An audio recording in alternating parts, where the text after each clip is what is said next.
Assalamualaikum warahmatullahi wabarakatuh. Kita ketemu lagi dengan saya. Hari ini kita akan belajar bersama-sama tentang akad di dalam perbankan syariah. Terlebih dahulu, kita mesti tahu fikih muamalah keuangan untuk koperasi jasa keuangan syariah atau perbankan syariah.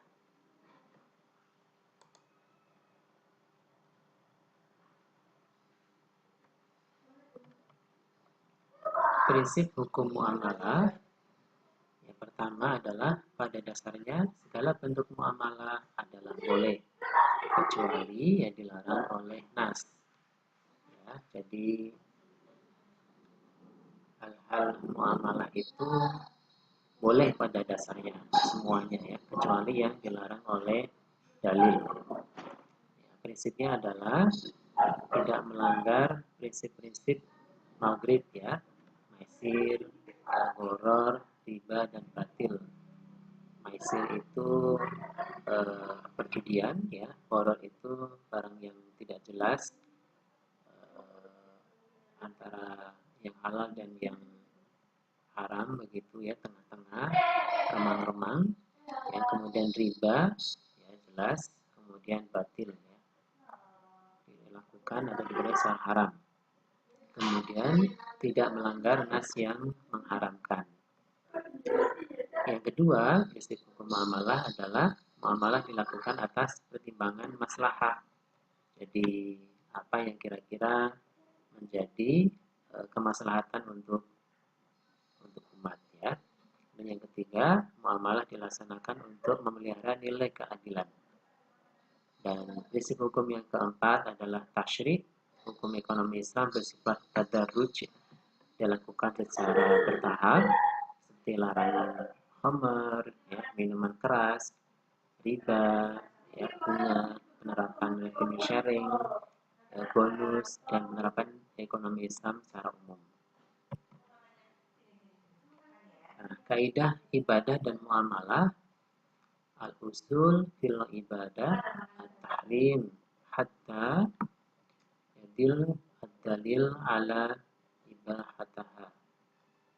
Pada dasarnya dalam ibadah itu hukumnya haram kecuali ada dalil yang memperbolehkannya ya. Jadi berkebalikan dengan muamalah ya atau hukum sosial. Kalau dalam ibadah semua itu haram pada hakikatnya kecuali ada dalil yang memperbolehkan atau menyuruh ya.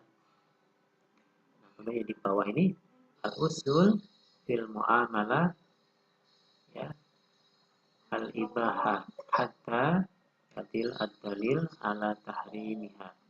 Pada dasarnya dalam muamalah itu hukumnya boleh kecuali ada dalil yang mengharamkannya. Jadi kembalikan dengan yang ibadah ya. Kalau ibadah hukum asalnya itu semuanya haram kecuali ada dalil yang memperbolehkannya. Kalau misalnya sholat begitu ya, itu sepertinya nggak boleh kecuali ada dalil yang memperbolehkan sholat ya, 5 waktu dalam satu hari untuk sholat ibadah atau sholat fardu, sholat wajib. Ya kalau begitu nggak boleh ditambah kan, mentang-mentang saking semangatnya kemudian ada tambahan 1 waktu sholat lagi ya, nggak boleh. Tapi sebaliknya kalau dalam muamalah semua hukumnya itu boleh ya, kecuali ada dalil yang mengharamkannya. Ketika kita berhubungan ekonomi ya, ketika kita berhubungan sosial dengan orang lain pada hakikatnya itu boleh kecuali ada dalil yang mengharamkan ya, seperti tadi misalnya diharamkan maisir, perjudian ya. Yang lain-lain boleh kecuali yang diharamkan oleh Allah Subhanahu wa taala ya. Nah, apakah perbedaan antara fikih ibadah dan muamalah itu? Kalau dalam ibadah hukumnya haram sebelum ada perintah. Sementara dalam muamalah hukumnya boleh sampai ada larangan. Nah, ini menjadi pijakan kita untuk nanti mengambil fikih muamalah dalam ekonomi ya. Fatwa dan fikih ibadah didasarkan pada prinsip kehati-hatian, sementara fatwa dan fikih muamalah didasarkan pada prinsip kemudahan. Fikih ibadah tidak bisa dicari akar logikanya, sementara fikih muamalah didasarkan pada alasan ilat yang masuk akal. Jelas ya. Nas-nas Al-Quran dan Sunnah lebih banyak menjelaskan fikih ibadah, sementara nas-nas Al-Quran dan Sunnah lebih sedikit menjelaskan fikih muamalah. Dalam fikih ibadah tidak berkembang ketika awal diturunkan, ya sama dengan nanti kiamat, seperti itu ya. Sementara fikih muamalah itu terus berkembang, dinamis. Nah, kemudian kita bicara tentang akad atau akad ya. Tarif al-akad. Apa itu akad? Perikatan pertalian antara ijab dan qabul atas sesuatu yang dibenarkan oleh syara dan memiliki implikasi hukum tertentu.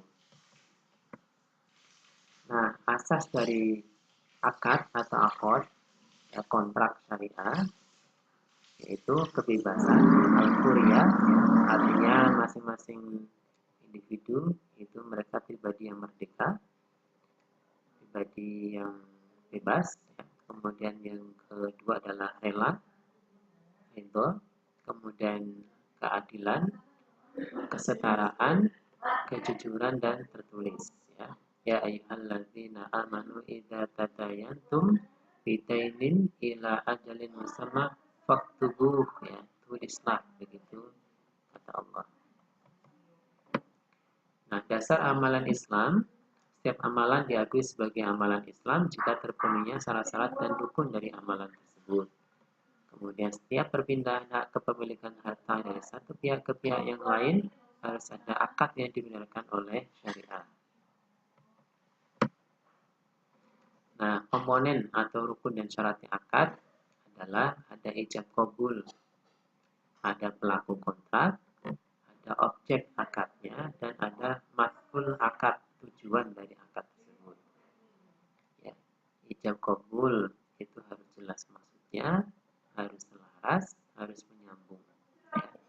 Sementara pelaku kontrak yang melakukan transaksi maksudnya berakal dan dewasa, memiliki kewenangan terhadap objek kontrak. Ya. Jadi dia mau jual beli barang, ya barangnya itu memang wewenang punya dia. Kemudian objek akad ada ketika kontrak itu berlangsung, sah menurut hukum Islam dan dapat diserahkan ketika akad. Nah, prinsip Islam dalam mengambil keuntungan, ya, sebagian ada yang mengatakan maksimal 10% misalnya ya. Apakah benar begitu? Nah, tidak ada batasan dalam Islam dalam besar atau kecilnya mengambil keuntungan. Ya, hukum asal dalam mengambil keuntungan adalah bebas. Al-aslu bil istarba al-hurriyah ya. Islam hanya memberi batasan cara-cara atau prinsip mengambil keuntungan yang digunakan dan halal secara syariat. Jadi yang diatur adalah cara atau prinsip mengambil keuntungan, bukan besarannya. Nah, prinsip Islam dalam mengambil keuntungan yang tadi disampaikan, ada 8 unsur yang dilarang dalam transaksi muamalah. Riba, ya, riba najasi, maisir, perjudian, spekulatif, riswah, soko atau suap, takrir, ya, tadlis, ikhtikar, monopoli, idzat, taslim linas. Nanti akan dijelaskan di kemudian. Nah, kita akhirnya paham bahwa Islam sebagai way of life kita, ya, cara kita hidup itu meliputi akidah, syariah, dan akhlak. Ya. Keyakinan, hukum, dan etika ya, atau muamalah. Nah, syariah atau aturan itu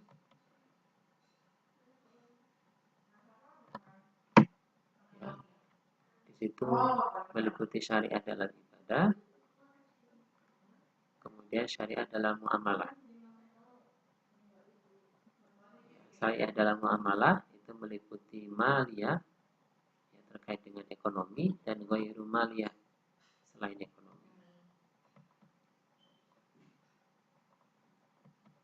Di maliyah ini ada tijarah, perdagangan, perekonomian, kemudian ada ghairu tijarah selain perekonomian, dan ada di antara dari tijarah dan ghairu tijarah. Nah, tijarah itu sendiri ada bai, jual beli, ada ijarah, leasing, sewa menyewa, dan ada syirkah, partnership, ya, kemitraan, kerjasama. Nah, ghairu tijarah itu apa saja di situ? Ada sedekah, ada infak, ada wakaf, hadiah atau hibah, dan qard. Nah, di antara tijarah dan ghairu tijarah di situ, ini disebut sebagai jasa, ya. Ada wakalah, ada kafalah, ya, garansi. Misalnya bank garansi termasuk di sini, hawalah, ya, transfer, rahan atau gadai, dan kemudian wadiah atau titipan.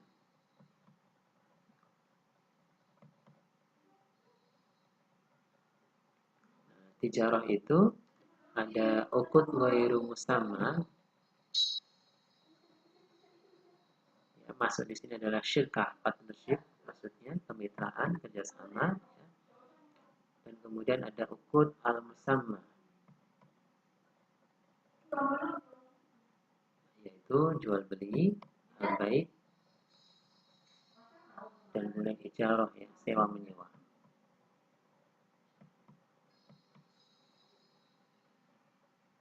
Nah, di dalam baik jual beli itu ada berdasarkan profit, ya, laba bersih, ada berdasarkan time, ya, waktu, dan ada berdasarkan jenis-jenisnya. Yang berdasarkan dari profit atau laba bersih itu masuk kategorinya adalah murabahah, musawamah, tauliyah, dan muwadahah. Mungkin ada sebagian di antara kita yang istilahnya masih asing, tidak apa-apa, ya, diterima dulu. Ada yang berdasarkan waktu, ya, transaksi berdasarkan waktu, masuk di sini adalah salam dan istisna. Dan ada yang berdasarkan jenis-jenis barang, yaitu mutlak, muqayyadah, dan soft, ya. Ini nanti mata uang, ya, jual beli uang. Oke, yang murabahah ini apa maksudnya? Jual beli yang menyebutkan harga awal, kemudian menentukan keuntungan yang disepakati, pembayaran dapat dilakukan sekaligus atau diangsur. Ya. Kemudian musawamah, jual beli yang keuntungannya hanya diketahui oleh penjual saja, pembayaran bisa dilakukan sekaligus atau diangsur. Kemudian tauliyah, jual beli yang tidak mengambil keuntungan, contoh jual beli kepada kerabat, kawan sendiri, atau menghabiskan stok. Dan wadha'ah, jual beli yang akhirnya di bawah harga beli, jual rugi, contoh cuci gudang atau menghabiskan stok di gudang yang menumpuk. Nah, sekarang paham, ya, bahwa transaksi-transaksi itu ada di dalam Islam, ya. Kemudian berdasarkan waktu, salam, jual beli harganya dibayar di muka seluruhnya, sedangkan barang diberikan kemudian setelah jangka waktu tertentu, barang sudah terstandar, ya. Jadi sudah ada kesepakatan barangnya seperti apa speknya, ya. Setelah dibayar, kemudian nanti dengan jangka waktu tertentu kesepakatan itu dikirim. Kemudian istisna, jual beli harga barangnya dibayar berdasarkan kesepakatan, barang diberikan kemudian karena harus dibuat terlebih dahulu. Jadi kalau salam dibayar di muka seluruhnya, kalau istisna yang harga bayar dibayar berdasarkan kesepakatan, bisa tim, ya. Nah, ini nanti bisa masuk pekerjaan proyek, ya, pekerjaan kontraktor, itu bisa masuk di sini.